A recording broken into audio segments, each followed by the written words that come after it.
morning. Welcome to the Unitarian Universalist Meetinghouse of Provincetown, where we affirm the inherent worth and dignity of every person and where we support each other on our spiritual search for truth and meaning. My name is Rev Kate Wilkinson, and I am so glad that you are here this morning. Well, not here, but you know what I mean. We have a skeleton worship crew here in the Meetinghouse, and I thank you folks so much for being here.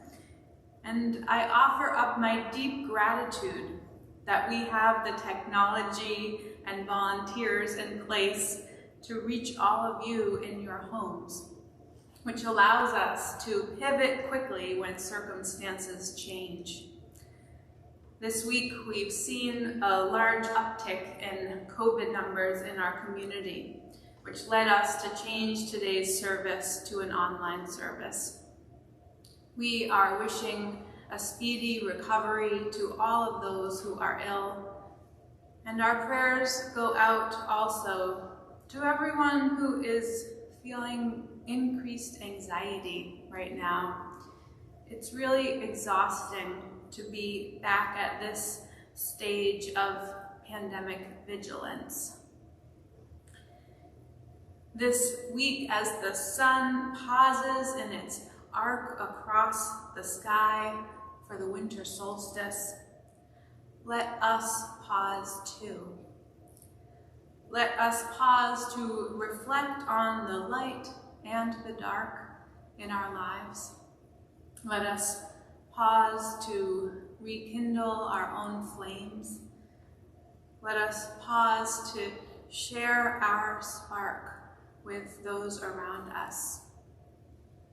My colleague, Reverend Mark Bellatini, writes, "Gray skies over my head, throw yourselves like quilts around my busy life and remind me to sit down and rest. May this hour be a restful time for you." Now, before we begin our service, I have a few announcements to share with you.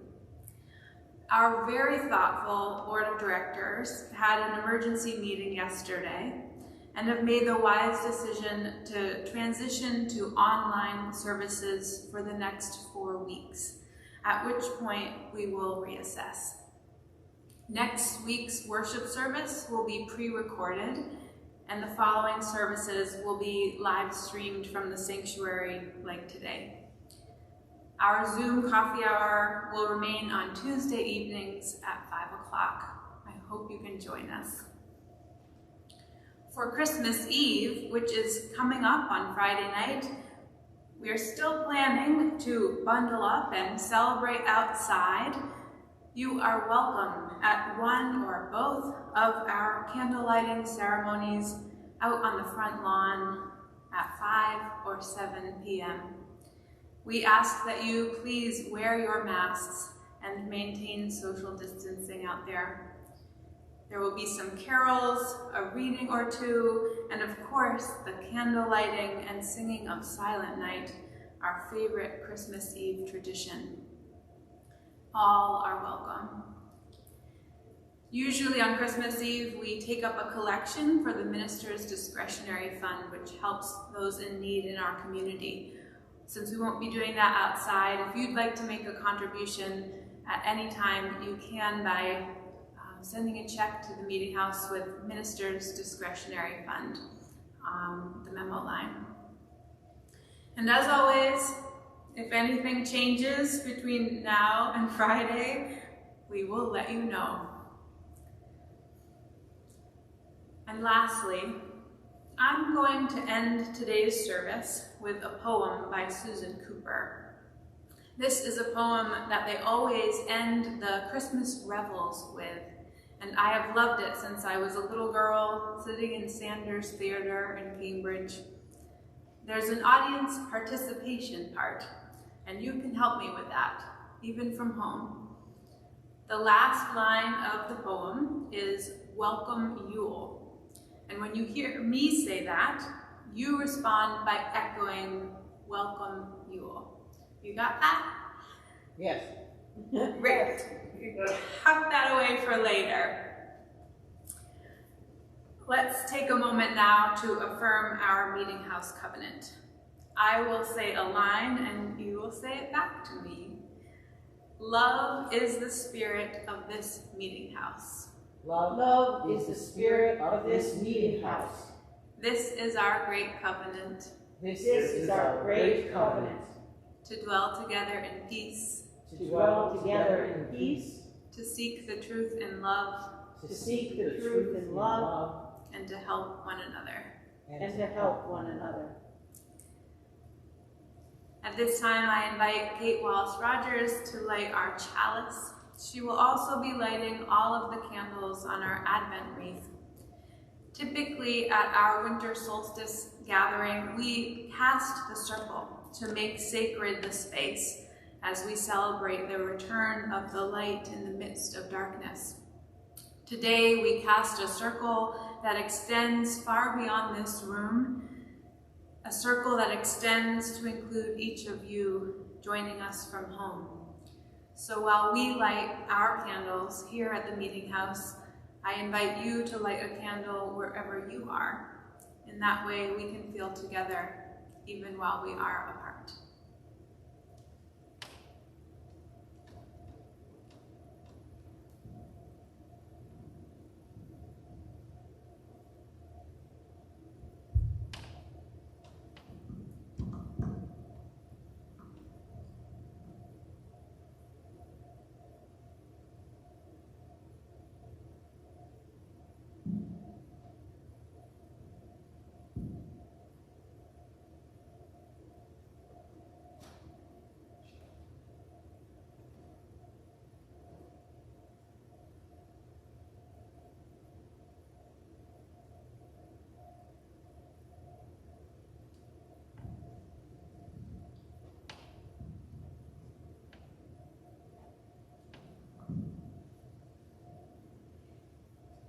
Each week leading up to Christmas, we have been lighting a new candle on the Advent wreath. Symbols of hope, peace, joy, and love. As the season reaches its completion, we prepare for new life to dawn. Our hearts soften and our arms open to embrace its brightness. This morning we light the fourth candle. We light this candle as a reminder that there is no greater power in the world than love. Through this community, we can become a blessing to one another. Our love is magnified and lives are changed. We can hardly wait any longer for the wonder of love to be revealed. We may risk enough to become vulnerable and to welcome holy tenderness.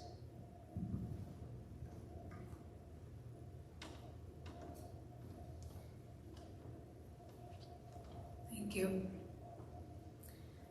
Please join me now in a spirit of prayer and meditation. Our prayer this morning is by Laura Bogle. Creative spirit of life, God whose energy is love. Some arise today optimistic, closer to another new year, ready to jump ahead in the calendar, sure of someone or something new coming into our lives that will change everything. Some arise today quiet, doubtful, tired, perhaps a bit or a lot of fear residing in our hearts. The longest night of the year is still ahead of us. Will we have enough to get us through until the light returns? Help us let the dark do its work on us. Help us to lay down the expectations that don't matter in the long run.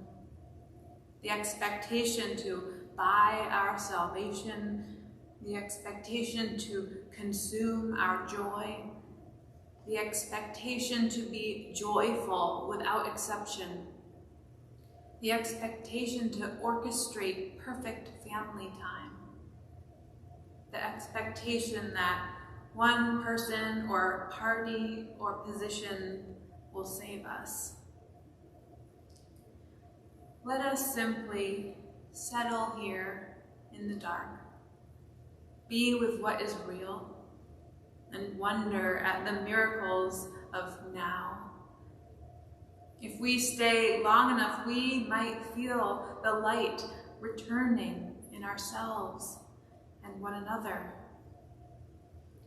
Help us let the dark do its work while we wait with expectation for what truly matters. Another season of growth and change on this earth and in our lives. Transforming love, the force of life flowing again through all. Help us let the dark do its work on us. Amen.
Blessing for the Longest Night by Jan Richardson.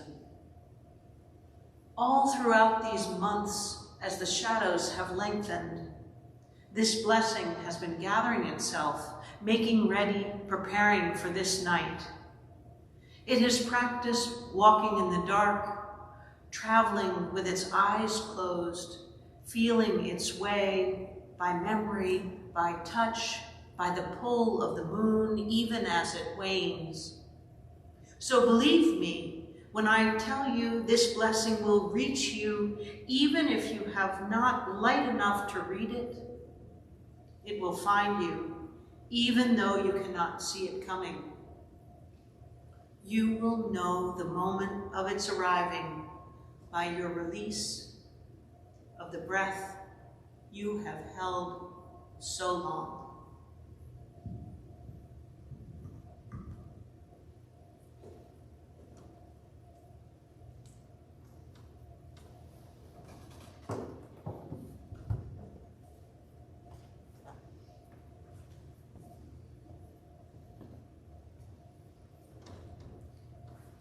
Now is the time in our service where we take a collection for the ongoing support of this meeting house and our shared ministry. As we enjoy a musical reflection, we welcome your donations through PayPal or Venmo. You can find that information on our website, UUMH.org. Whether you give online or through other ways, we are so grateful for your support.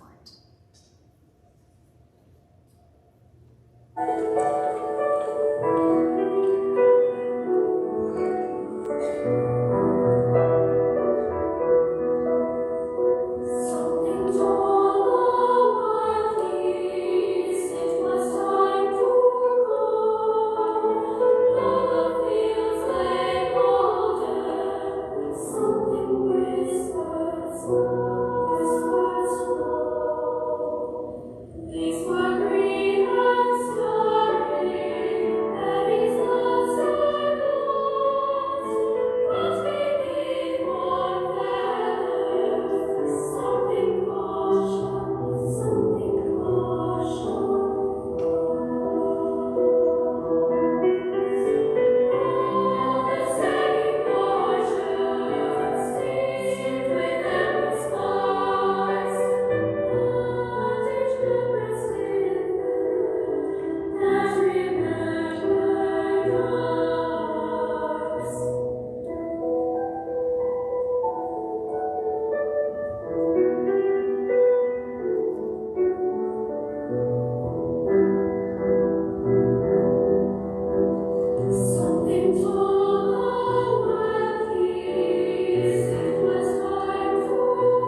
The ancient people saw the flow of time as circular, not linear.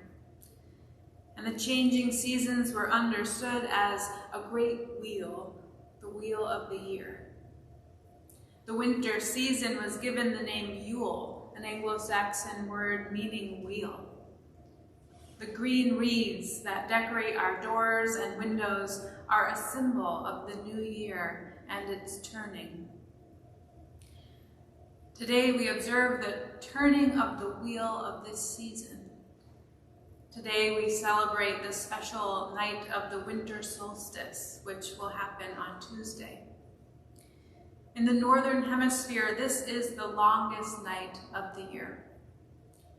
Yet in this night for us, in the time of greatest darkness, the light is reborn.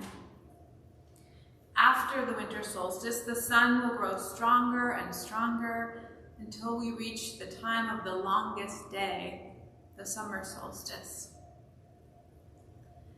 In ancient times, the return of the light was not taken for granted.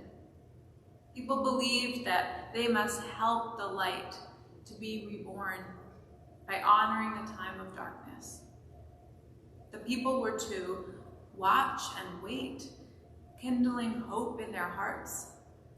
They prayed and feasted. They decorated their homes so that the new light would find welcome and beauty in the new year. They exchanged gifts with one another in honor of the life-giving gift of the increasing light. And while they waited, they told stories. Stories to explain the light's coming and going. Today we tell the story of how both the light and the dark enrich our lives. We tell the story of the turning wheel and how the light will be reborn. And we tell the story of what we will help bring into the light. Dana Falls writes, "It only takes a reminder to breathe, a moment to be still, and just like that, something in me settles, softens, makes space for imperfection. The harsh voice of judgment drops to a whisper, and I remember again that life isn't a relay race, that we will all cross the finish line, that waking up to life is what we were born for.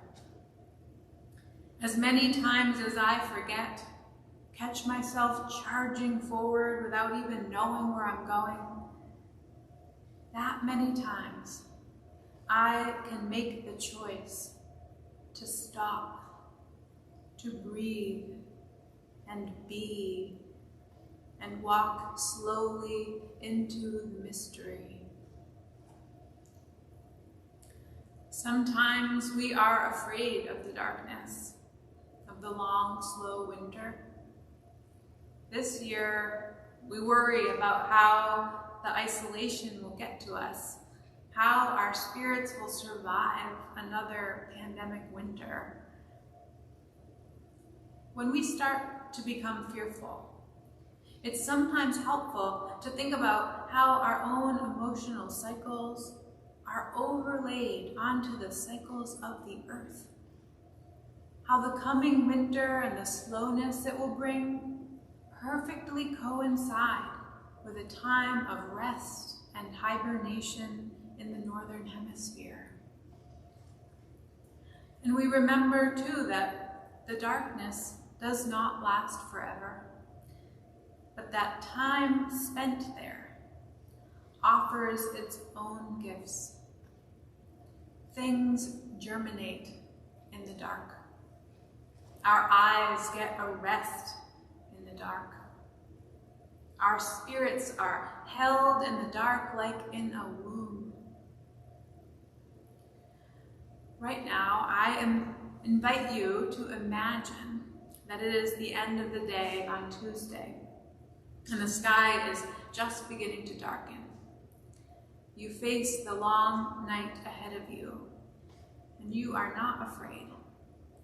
You are calm and at peace with the coming darkness, looking forward to it even. I invite you to relax into the changing of the light, the turning of the wheel. Tuesday evening is going to be a night of long darkness. But each day from there on out, we will have a little more daylight.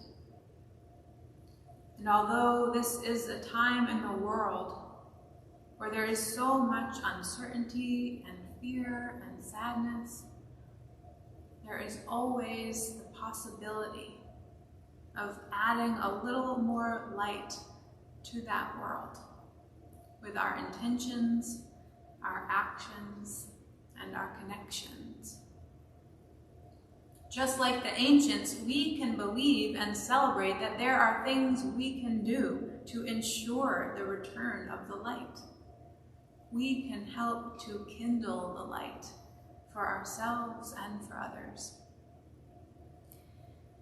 At our usual annual solstice celebration, we bring our intentions into the light by speaking them aloud and lighting a candle. And even though this morning we are not in a darkened room, sitting in a circle with candles to light in the middle, I'd love for us to tap into this deep tradition. I invite you at home and you here in the sanctuary to call out something that you'd like to bring into the light of the turning year. Something you want more of. Something you want to share or create or call upon. Say it out loud, even if you are alone and there is no one to hear you. What do you bring into the light? Creative time, peace, justice, relations, love,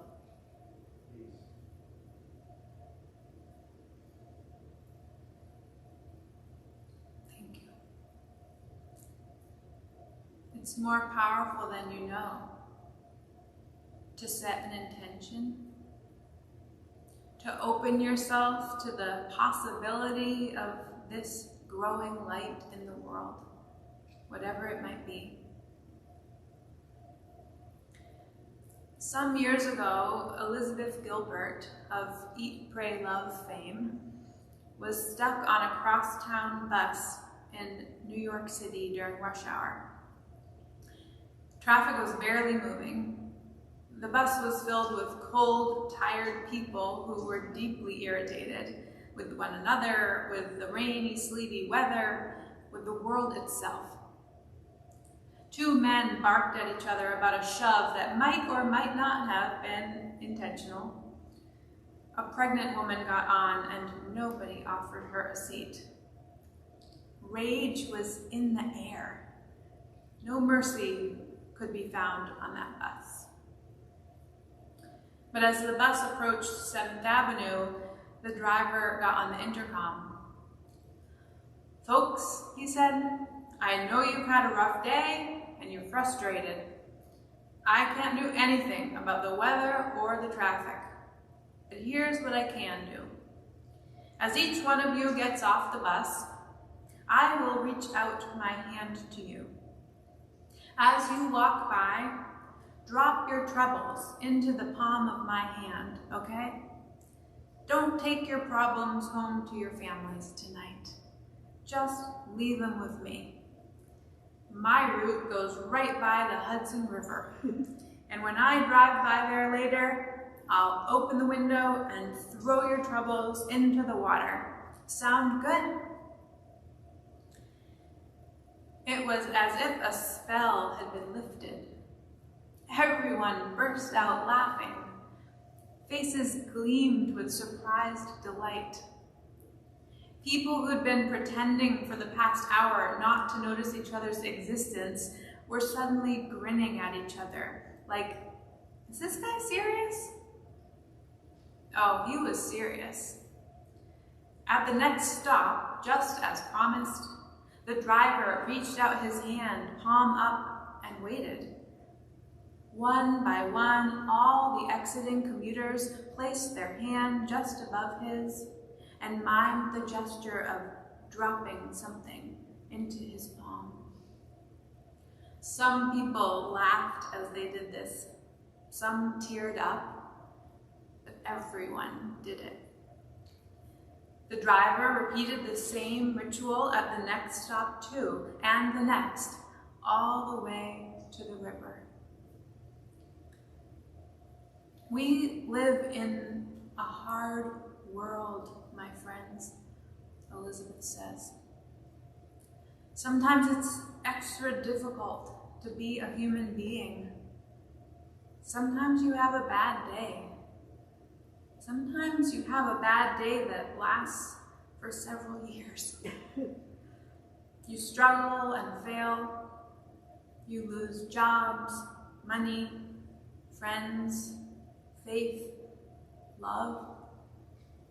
You witness horrible events unfolding in the news, and you become fearful and withdrawn. There are times when everything seems cloaked in darkness.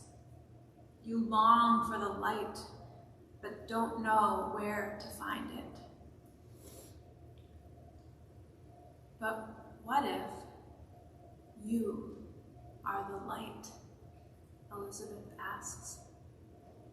What if you're the very agent of illumination that a dark situation begs for? That's what this bus driver taught me, she says, that anyone can be the light at any moment. This guy wasn't some big power player. He wasn't a spiritual leader. He wasn't some media-savvy influencer. He was a bus driver, one of society's most invisible workers. But he possessed real power, and he used it beautifully for our benefit. When life feels especially grim, Elizabeth says, or when I feel particularly powerless in the face of the world's troubles, I think of this man and ask myself, what can I do right now to be the light? Of course, I can't personally end all wars or solve global warming or transform vexing people into entirely different creatures. I definitely can't control traffic.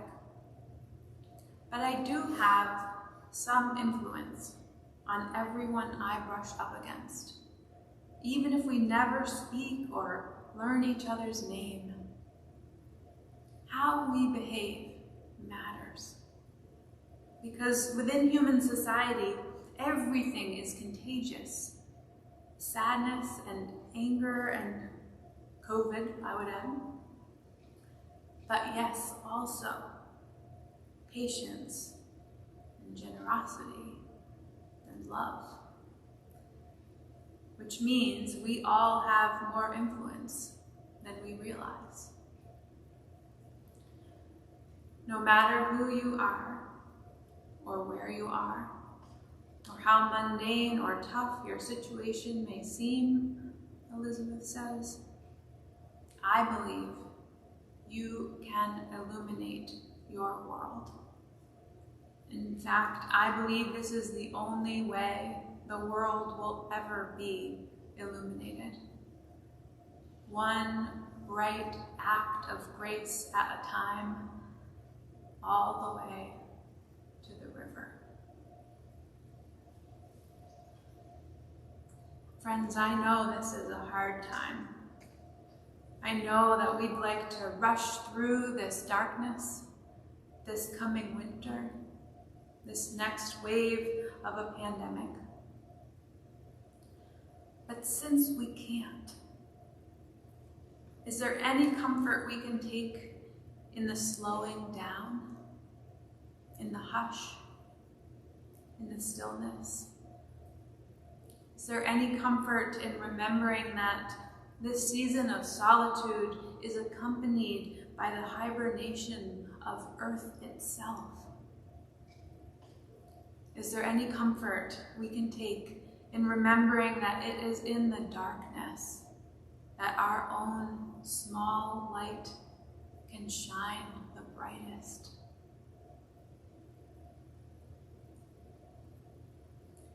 And so the shortest day came, and the year died, and everywhere down the centuries of the snow-white world came people singing, dancing, to drive the dark away.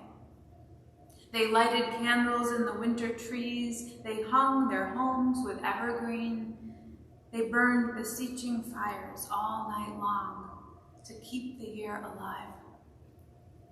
And when the New Year's sunshine blazed awake, they shouted, reveling. Through all the frosty ages, you can hear them echoing behind us. Listen, all the long echoes sing the same delight this shortest day.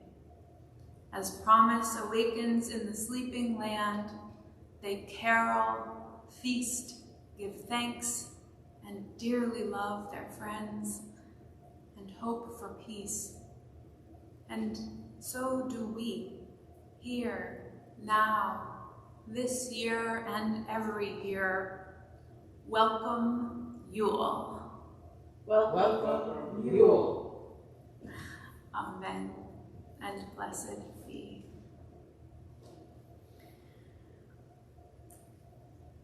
It has become our practice to pose a question based on the theme of the service each week.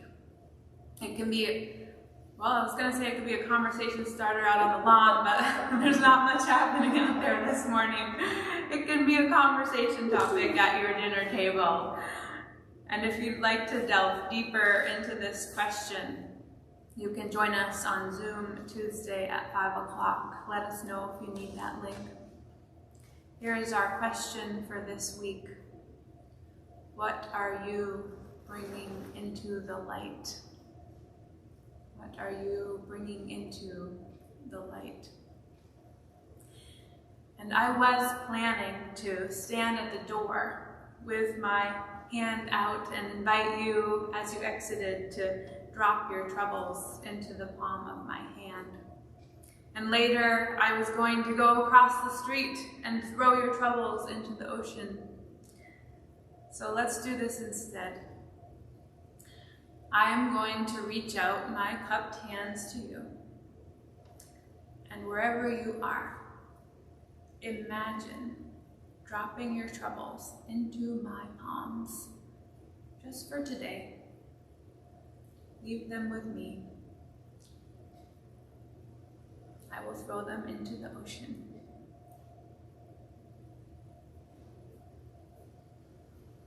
Thank you for joining us this morning. Happy Solstice. Go in peace.